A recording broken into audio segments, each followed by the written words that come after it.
Subscribe channel Truth.id dan aktifkan lonceng notifikasi untuk mendapatkan informasi seputar live streaming dan video khotbah terbaru. Posisi tombol subscribe berada di kanan atas channel kami dan jangan lupa nyalakan loncengnya.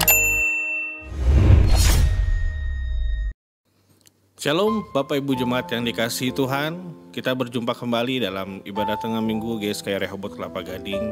Saya mengajak kita semua saat ini untuk mengambil sikap terbaik untuk sama-sama kita masuk dalam hadirat Tuhan. Persiapkan hati, pikiran, dan jiwa kita untuk menerima berkat kebenaran firman Tuhan di kesempatan ini. Mari kita datang kepada Tuhan Bapak Ibu.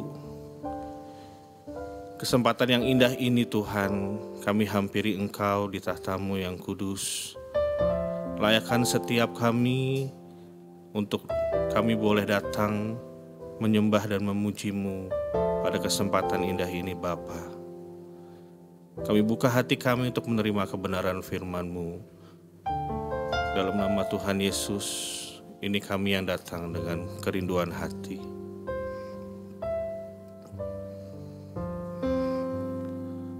Tuhan menyelidiki jalan hidupku. Dia tahu bila ku duduk atau berdiri. Dia mengerti dengan sempurna pikiran dan isi hatiku. Sebelum lidahku ini mengucapkan kata, sesungguhnya semuanya telah Kau ketahui. Dari belakang dan dari depan Kau kurung seluruh hidupku. Katakan, Tuhan menyelidiki. Tuhan menyelidiki jalan hidupku. Dia tahu bila ku duduk atau berdiri. Dia mengerti dengan sempurna pikiran dan isi hatiku. Sebelum lidahku ini mengucapkan kata, sesungguhnya semuanya telah Kau ketahui. Dari belakang dan dari depan Kau kurung segenap hidupku. Kini ku buka hatiku, selidikilah dan kenali aku. Ku sedia Kau periksa selalu, adakah jalan hidupku sero. Tuhanku, tuntun aku, bawaku sampai ke surga. Dengan segenap hati katakan bersama, Tuhan menyelidiki jalan hidupku. Dia tahu bila ku duduk atau berdiri. Dia mengerti dengan sempurna pikiran dan isi hatiku. Sebelum lidahku ini mengucapkan kata, sesungguhnya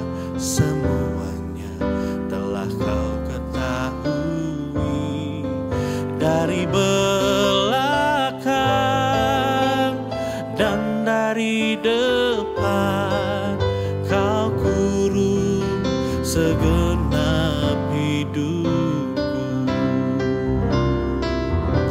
Kini ku buka hatiku,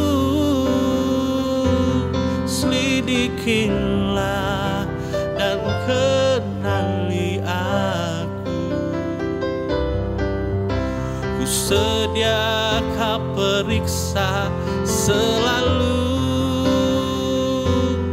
adakah jalan hidupku sero.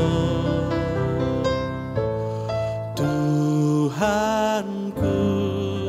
tuntun aku, bawaku sampai ke surga. Kini ku buka, kini ku buka hatiku, selidikilah dan kenali aku. Ku sedia kau periksa selalu, adakah jalan hidupku sero. Tuhanku, tuntun aku, bawaku sampai ke surga. Kini ku buka, kini ku buka hatiku, selidikilah dan kenali aku. Ku sedia kau periksa selalu, adakah jalan hidupku sero. Tuhanku, tuntun aku, bawaku sampai ke surga. Tuhanku, Tuhanku, tuntun aku, bawaku sampai ke surga. Bawaku sampai ke surga. Bawaku sampai ke surga.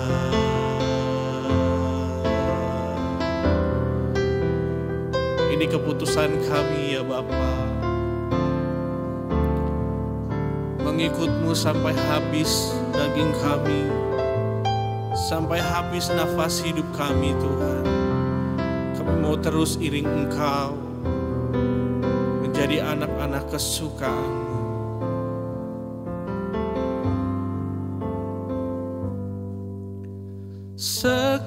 Sekalipun dagingku dan hatiku habis lenyap, gunung batuku dan bagianku tetaplah Allah selamanya. Sekalipun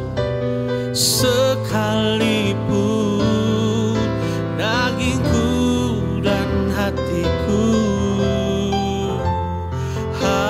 habis lenyap, gunung batuku dan bagianku tetaplah Allah selamanya. Sekalipun dagingku dan hatiku habis lenyap, gunung batuku dan bagianku tetaplah Allah selamanya. Sekalipun dagingku dan hatiku habis lenyap, gunung batuku dan bagianku tetaplah Allah selamanya. Sekali lagi, sekalipun dagingku dan hatiku habis lenyap, gunung batuku dan bagianku tetaplah Allah selamanya.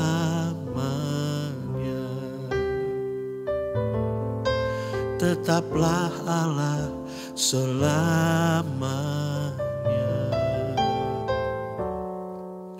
Tetaplah Allah selamanya.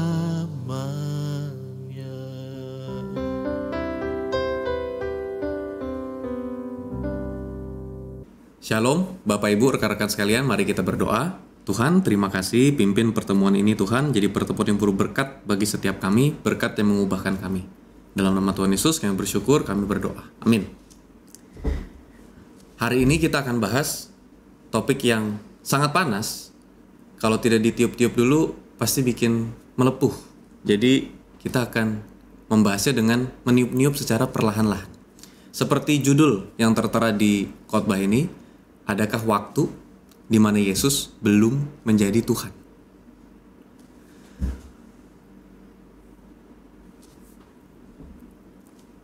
Saya mulai dari cerita ilustrasi.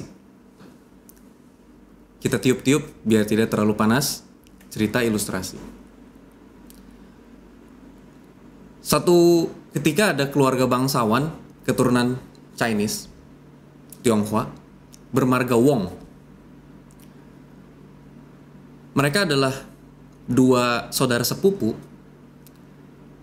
yang sama-sama ikut ke retret pendalaman Alkitab BTS, Biblical Truth Seminar, BTS. Yang satu namanya Wong Tulus, yang satu lagi namanya Wong Cerdik. Mereka pergi ke seminar diantar sama AI-nya. AI itu mungkin tantenya gitu ya, AI, tante gitu. Mereka berdua laki-laki. Wong Tulus dipanggil Tulus, Wong Cerdik dipanggil Cerdik. Dua-duanya ikut ke retret pendalaman Alkitab BTS ini, Biblical Truth Seminar. Pulang dari retret tersebut 3 hari 2 malam, dua-duanya bawa medali. Yang satu menang lomba doa syafaat. Doanya panjang. Menangnya karena sampai udah disuruh berhenti, dia masih mendoakan satu persatu nama anggota Dirjen Pajak. Jadi memang doa syafaatnya ini lebih dari durasi. Dia dapat karena mungkin ketulusannya dalam berdoa. Dia berharap kalau saya doakan siapa tahu negara ini bisa berubah. Dengan orang-orang saya sebutkan satu persatu namanya, negara ini bisa berubah. Bangsa ini bisa menjadi lebih baik. Dia tulus sekali, Wong Tulus. Dia dapat medali. Yang kedua, Wong Cerdik dapat medali juga cerdas cermat Alkitab. Seperti namanya, cerdik. Dia mendapatkan medali karena berhasil tebak-tebakan Alkitab. Dia tahu hampir semua pertanyaan tentang teologi karena dia suka baca Alkitab dan suka meneliti Alkitab. Yang bikin heran, waktu AI-nya jemput, mereka ini kan remaja, usianya baru beberapa belas. Pulang dari retret, mereka malah ribut, berantem. Wong cerdik dan wong tulus berantem karena wong tulus terus-terusan menyindir kalimat wong cerdik. Tulus menyindir dengan kata-kata ini. Ngomong ke AI-nya yang menjemput mereka pulang. Masa kata cerdik Yesus waktu itu jadi manusia, belum jadi Tuhan? Mana ada Tuhan Yesus belum jadi Tuhan? Sebelum lahir udah Tuhan, pas lahir Tuhan, pas diangkat ya Tuhan. Mereka berdebat nih. AI-nya bukan sembarang AI. Mereka tuh tidak tahu, mereka pikir AI-nya ini AI biasa, tapi ini AI yang bener-bener hatinya mencintai Tuhan. AI-nya namanya kasih. AI-nya biarin mereka berdiskusi karena awalnya diskusinya positif. Mereka mendiskusikan Alkitab dan menurut AI-nya biasalah kalau punya perbedaan pendapat, diskusi biasa. Biarin aja mereka diskusi. Diskusinya kurang lebih begini. Tulus bilang, kamu jangan kurang ajar, cerdik. Yesus itu Tuhan. Masa kamu jadikan sama seperti manusia? Punya hormon seperti kamu? Bisa nafsu kayak kamu? Jangan kurang ajar kamu. Cerdik bilang, Tulus, mana ada Tuhan mati? Tuhan Yesus mati gak di kayu salib? Matilah. Mana ada Tuhan mati? Pernah lihat Tuhan mati? Tuhan kan roh, masa Tuhan mati? Ledekan kembali dari cerdik. Tulus kebingungan. Tulus itu memang bukan tipikal orang yang suka baca Alkitab. Jadi Tulus sekedar dengan semangat aja membela dan berkata, coba deh kamu perhatiin. Dari awal aja namanya Immanuel, Tuhan beserta kita. Tidak pernah ada masa di mana Yesus Kristus tidak menjadi Tuhan. Cerdik balas lagi. Nih, kalau misalkan Yesus bukan benar-benar jadi manusia, masa kita disuruh niru pribadi Tuhan Yesus? Mana adil, Tulus? Mana bisa kita niru pribadi Tuhan Yesus kalau kita aja manusia biasa dan waktu itu Yesus menjadi Tuhan, bukan benar-benar jadi manusia. Baca Alkitab dong. Kitab Ibrani aja bilang, ia disamakan dengan manusia dalam segala hal. Kita kan saudara-saudaranya ini manusia. Tuhan Yesus itu disamakan dengan kita, manusia yang juga mengalami pencobaan-pencobaan. Tuhan Yesus bisa saja berbuat dosa, tapi memilih untuk tidak berbuat dosa. Tulus bilang, kurang ajar kamu. Dengan gaya-gaya Yahudi zaman dulu, dia sambil mengoyak jubahnya, ya kan. Kurang ajar kamu, penghinaan. Kurang ajar. Kamu ini benar-benar, waduh, mulai emosi. Masa kamu bilang Yesus bisa berbuat dosa? Jelas-jelas Yesus kudus dan mulia.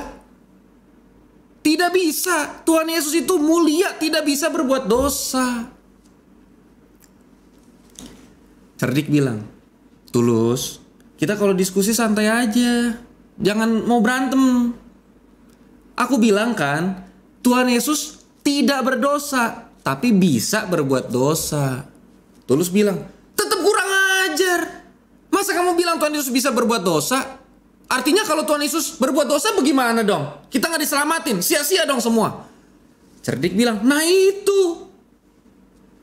Justru itu yang mulia dari Tuhan Yesus. Karena Tuhan Yesus tidak berbuat dosa walaupun dia bisa berdosa. Tapi gak bisa begitu. Kalau kamu bilang begitu, berarti ada kemungkinan Tuhan Yesus berdosa. Kamu menghina Tuhan Yesus. Tuhan Yesus itu Tuhan. Tidak ada dosa dalam dirinya. Tidak ada keinginan dosa. Mereka berdebat panjang dan lebar, panjang dan lebar. Akhirnya sampai di rumah. AI-nya mulai melihat mereka emosinya mulai naik. Satu, karena mereka berdebat. Dua, karena mereka belum makan. Seringkali orang kalau belum makan emosinya naik. AI-nya ngajak makan. Udah masuk rumah dulu. Tulus, cerdik, kita makan. Kata AI-nya. Ya turun dari mobil dua-duanya. Tapi udah ngomong-ngomongan tuh. Tatapan matanya juga udah tajam. Udah ngerasa, yang satu ngerasa yang satu salah, yang satu ngerasa yang satu sesat.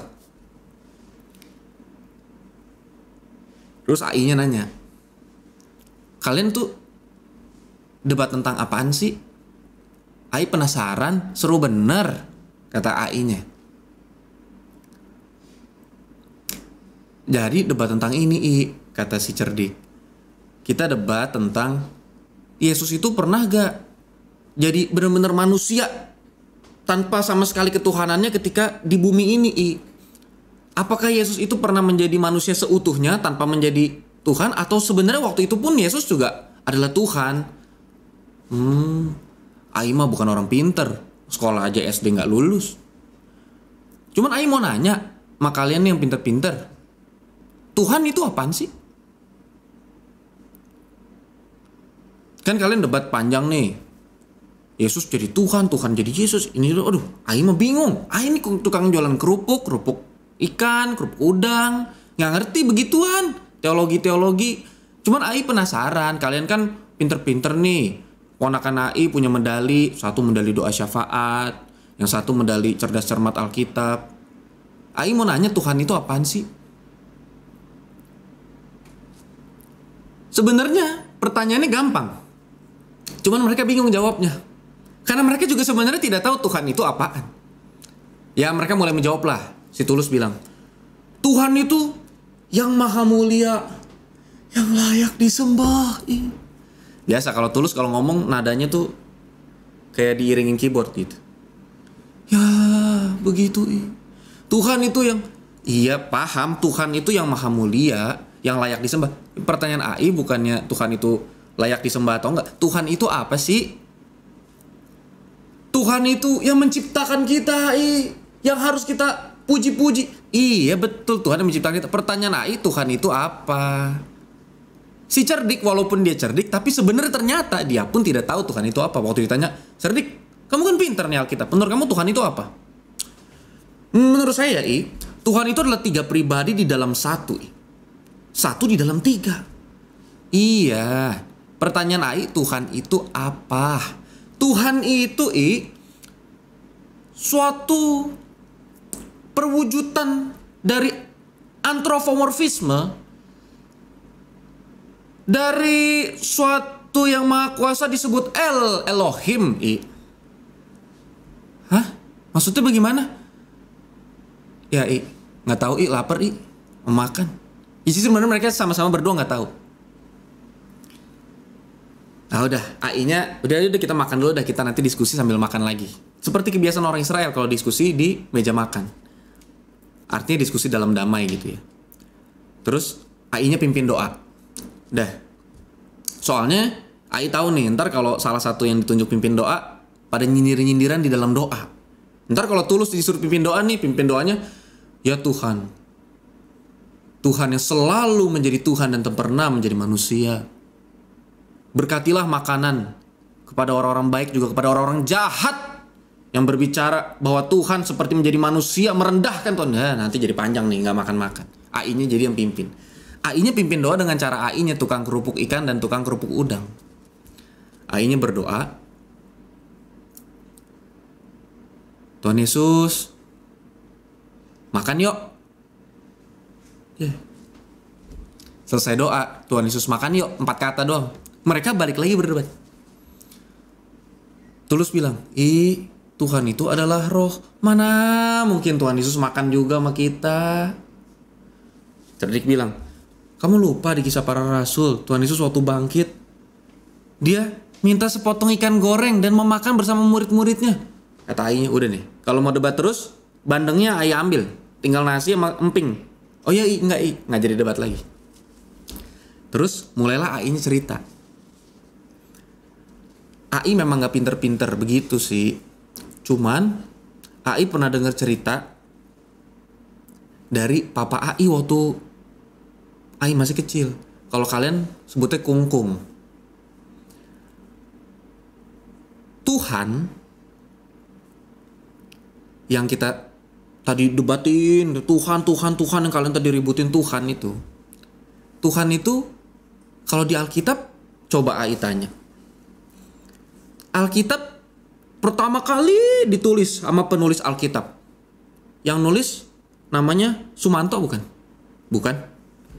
Soekardi. Bukan I, itu orang Indonesia I. Nah, mereka ngerti gak bahasa Indonesia tuh? Enggak lah I, mereka orang-orang Israel sono I. Mereka nulisnya pakai kata Tuhan gitu gak? Enggak I, mereka tulisnya pakai bahasa asli. Tuhan pakai bahasa apa? Ya tergantung I, kalau di perjanjian lama ya Tuhan itu pakai bahasa Ibrani. Kalau di perjanjian baru ya mungkin pakai bahasa Yunani, ya gitu-gitulah I. Dulu kata Kungkung ya. Kungkung kan belajar Alkitab. Tuhan itu waktu ditulis pakai penulis aslinya, waktu di perjanjian lama sering ditulis dengan 4 huruf.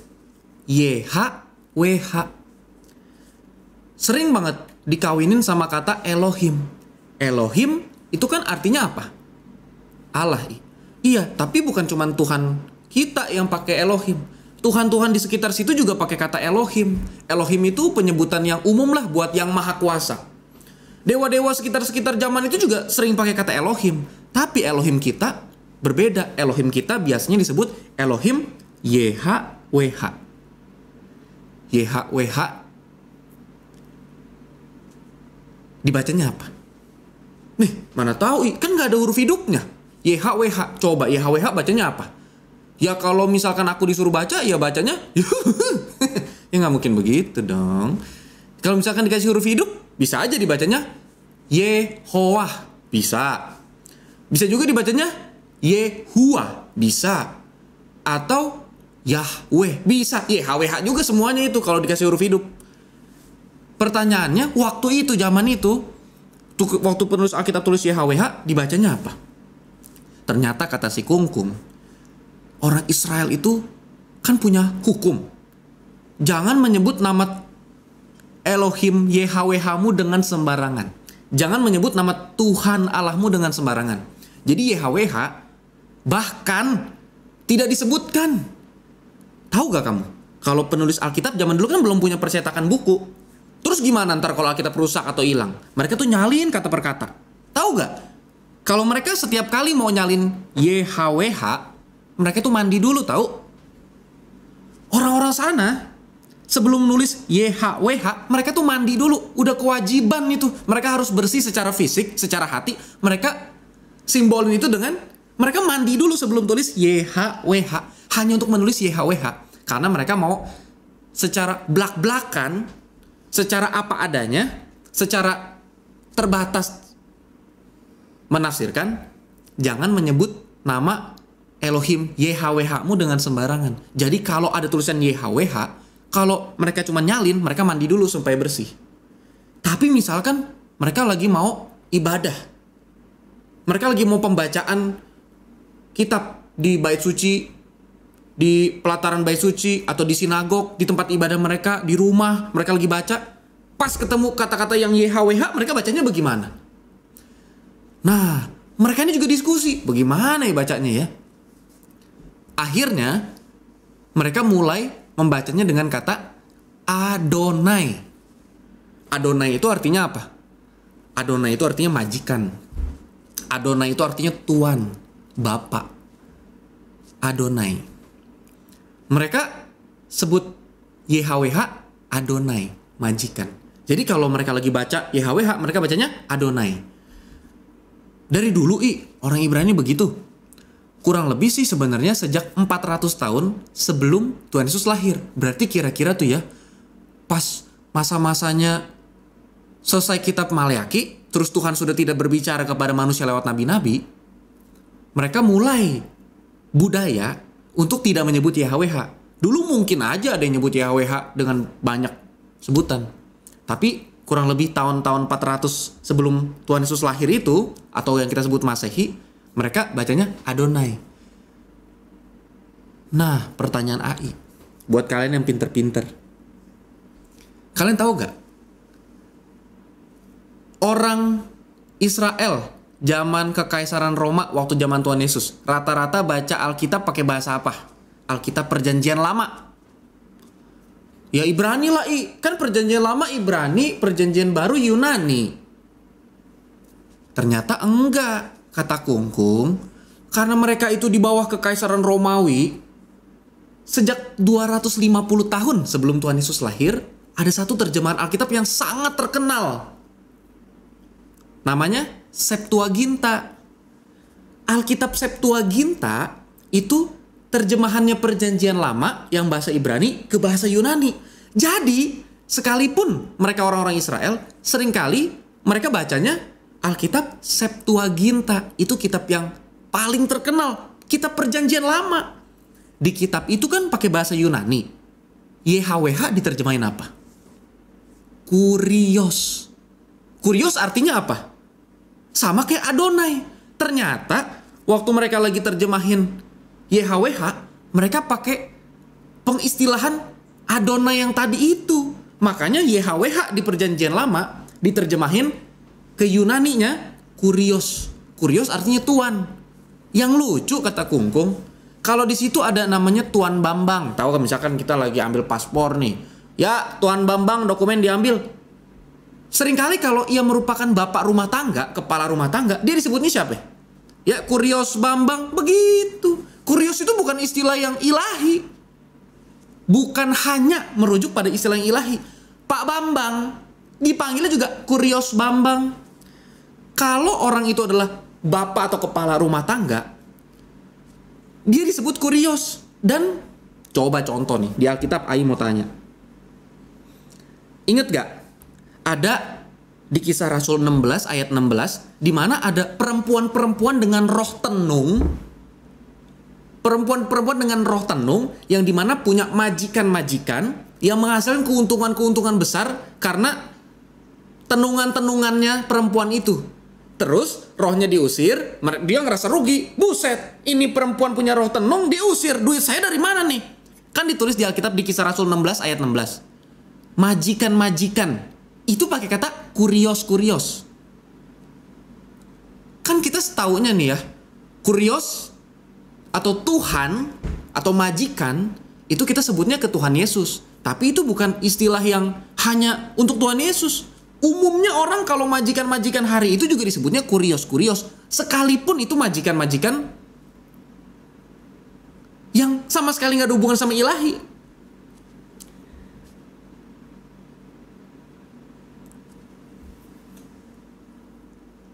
Coba nih pelan-pelan kata AI-nya. Mereka makan ya, sambil makan, sambil dengar begitu ada yang udah keselak tulang bandeng.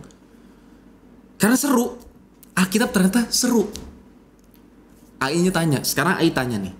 Jadi menurut kamu Tuhan itu apa artinya? Majikan, I.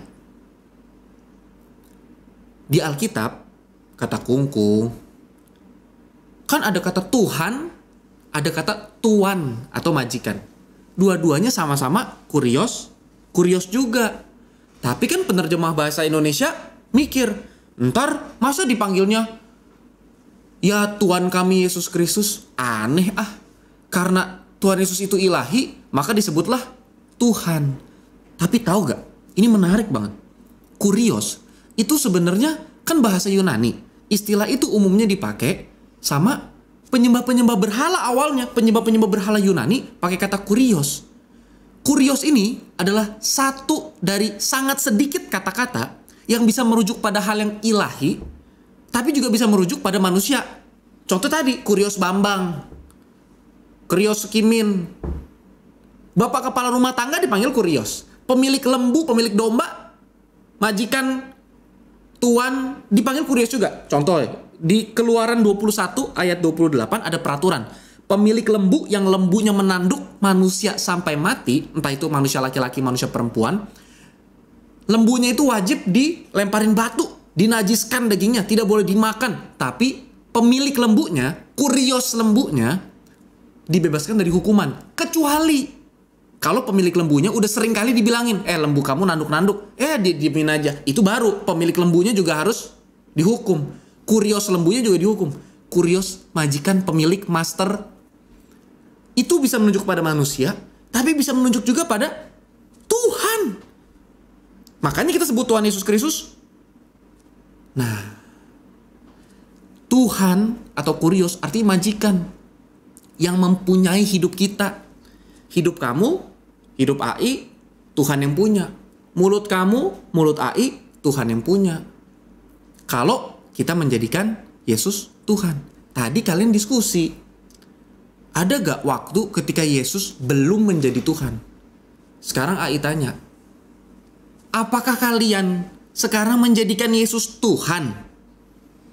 Kalian tadi diskusi, debat tentang Yesus dulu pernah jadi belum jadi Tuhan. Enggak, Yesus selalu Tuhan. Iya deh. Pinter-pinter punya medali. Pertanyaan AI sekarang, kalian sekarang jadikan Yesus Tuhan? Kalau kalian jadikan Yesus Tuhan, kalau kalian berdebat, masa sih ada kalimat-kalimat kiranya setan mencabut nyawamu? Ah, emang ini gara-gara dia anak orang besar makanya dikasih khotbah. Ah, ini kelihatan nih kualitas bapaknya sesat, anaknya juga sesat nih. Biar setan sama dia kualitas sama. Itu yang menjadikan Yesus sebagai Tuhan, kalimatnya begitu. Oh, atau di sisi lain, wah ini orang gak belajar Alkitab, emang keturunan bodoh nih, rasnya juga ras kecil nih, ras miskin. Kalau orang menjadikan Yesus itu Tuhan, mulutnya gak kayak gitulah. Cilik. Oh iya, lupa kalian masih kecil. Kalau kalian orang kecil, berantem-berantem gitu wajar. Tapi kalau kalian nanti udah gede, jangan berantem gitu ya. Soalnya nanti kalau kalian gede terus kalian berantem, yang tersandung tuh banyak. Kalau kalian anak kecil berantem di rumah AI gak apa-apa. Tapi kalau kalian orang gede-gede, udah gede-gede terus kalian berantem, ntar anak istri kalian lihat sedih. Pengikut-pengikut kalian lihat, ya, apalagi nanti orang di luar Kristen ngelihat kalian berantem, debatin tentang Yesus Tuhan atau pernah jadi manusia.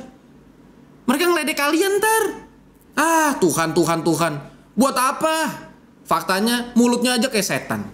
Diskusi ketuhanan, tapi malah kesetanan. Nah, masa yang kayak gitu nyebut Yesus Tuhan? Kata Kungkung sih begitu.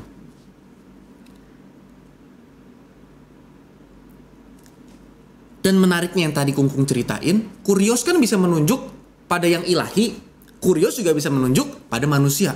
Itu kan cocok banget sama Tuhan Yesus kita, yang juga ilahi malah jadi manusia. Tapi AI mau tanya, kalau kalian baca Alkitab, menurut kalian kira-kira penulis Alkitab siapa yang sering banget pakai kata Kurios ini nih, yang jadi perdebatan kalian? Tahu gak kamu? Kitab Markus hampir tidak pernah menyebut Yesus itu Kurios. Kitab Injil Yohanes juga sangat sedikit menggunakan kata Kurios. Karena itu istilah yang gak terlalu umum buat orang-orang Yahudi. Tahu gak di Alkitab, di Perjanjian Baru, kurang lebih berapa kali kata Kurios dipakai? 700 kali, berarti sering dibahas tuh. Tahu gak dari 700 kali itu, siapa penulis yang paling sering banyak bahas dalam tulisan-tulisannya? Rasul Paulus. Aneh ya? Coba deh kalian pikir. Rasul Paulus kan orang Farisi. Orang yang sangat Yahudi banget. Kok pakai kata Kurios? Karena Rasul Paulus mau mengajarkan dari semua sifat ketuhanan. Tuhan Yesus kan punya banyak sifat. Tuhan Yesus bisa gak dipanggil saudaraku yang sulung? Bisa. Tuhan Yesus bisa gak dipanggil anak Allah? Bisa. Tuhan Yesus bisa gak dipanggil anak domba Allah? Bisa. Tuhan Yesus bisa gak dipanggil Tuhan, majikan, Kurios? Bisa. Nah, dari semua penyebutan Tuhan Yesus, Rasul Paulus memilih Kurios. 163 kali disebut Kurios. Semua teologinya Rasul Paulus menekankan Kurios ini. Kenapa kira-kira? Cerdik jawab. Taui, jangan-jangan karena Rasul Paulus kan fokus pelayanannya kepada umat non-Yahudi. Betul, dan waktu itu umat non-Yahudinya orang mana? Orang Malaysia, orang Indonesia? Bukan, orang Yunani. Karena orang Yunani makanya jadi sering pakai kata Kurios. Karena itu istilah yang sering dipakai sama orang Yunani dalam bahasa Yunani. Kira-kira kalau Rasul Paulus mau menekankan Kurios buat apa? Tulus jawab. Supaya manusia ini hormat sama tuannya, Tuhannya, Yesus Kristus. Hormat, cerdik, hormat. Supaya kira-kira nih, kalau dalam berkehidupan sehari-hari, kita menganggap Yesus sebagai majikan kita. Jadi nggak sembarangan kita berperilaku, berkata-kata. Itu jangan sesat, cerdik, katanya begitu. Masih panas lah.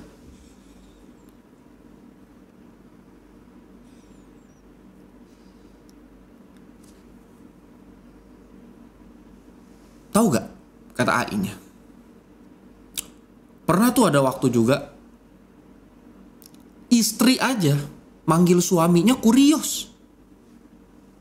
Pernah juga waktu itu jadi ledek-ledekan, iseng-iseng.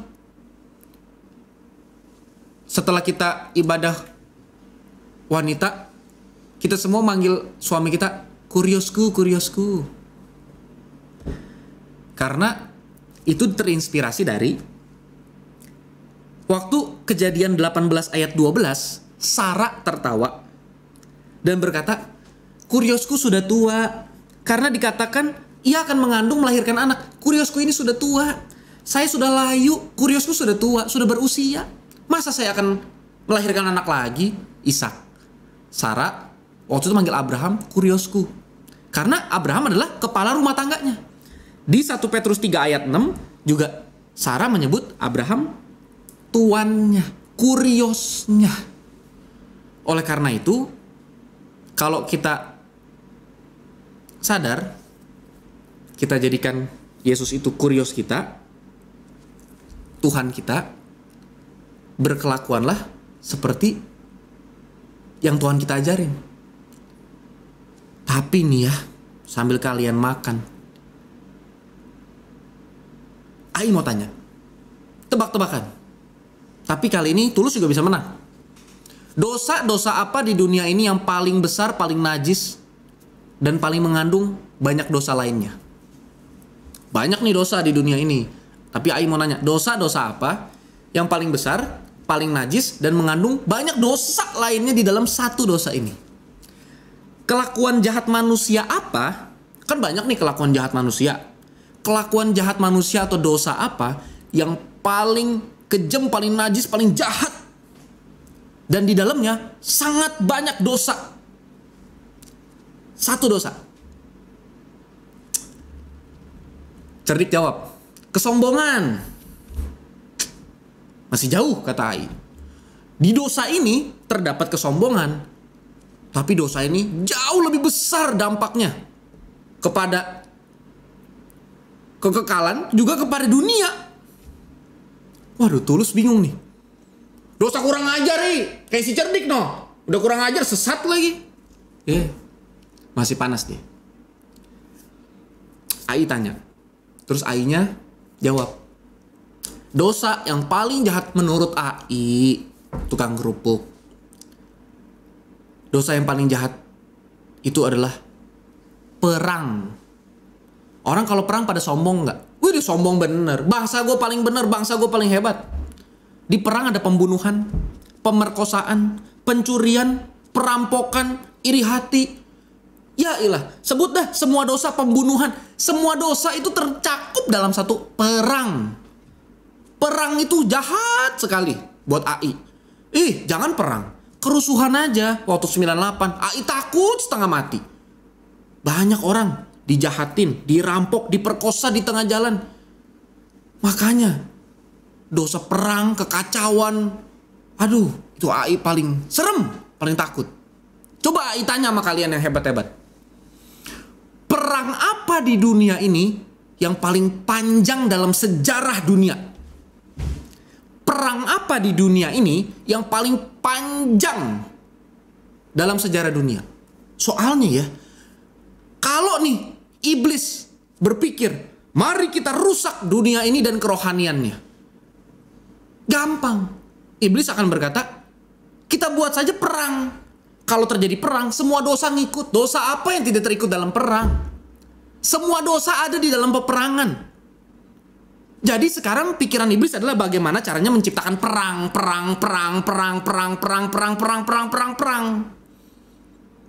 Pertanyaan Ai. Iblis sudah melakukan banyak bisikan-bisikan yang menyebabkan peperangan di dunia ini. Perang mana sepanjang sejarah dunia paling lama? Wah, si cerdik Langsung buka Google, dia cari perang terpanjang dalam sejarah. Keluarlah perang yang namanya Reconquista. Reconquista artinya penaklukan kembali Spanyol oleh kaum Kristen.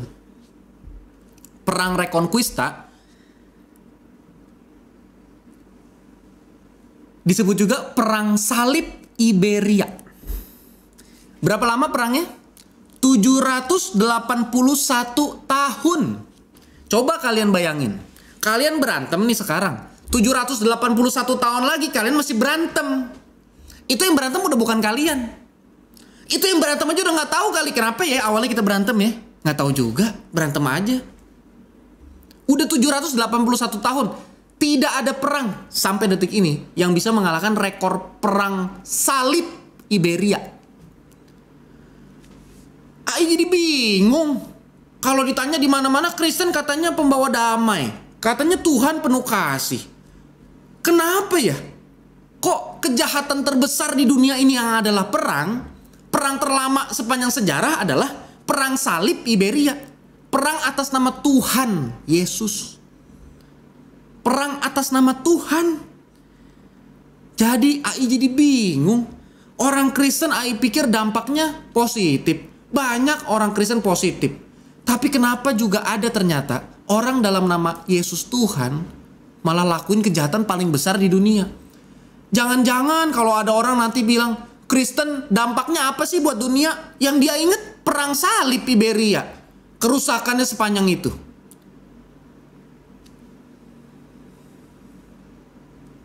Berapa banyak ya orang pakai nama Tuhan buat perang, ngambil kekuasaan, nyari duit, supaya dipilih jadi legislatif, supaya dipilih jadi eksekutif, perang, semuanya dah pakai namanya Tuhan, Tuhan, Tuhan. Seperti yang kalian debatin sekarang ini.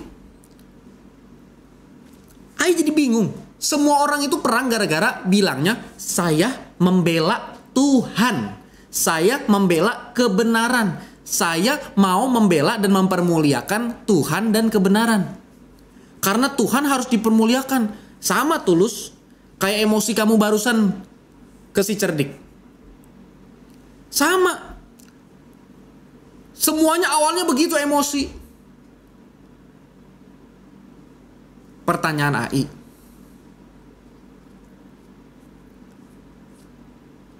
Tadi kan kalian juga diskusi tentang Tuhan bisa mati.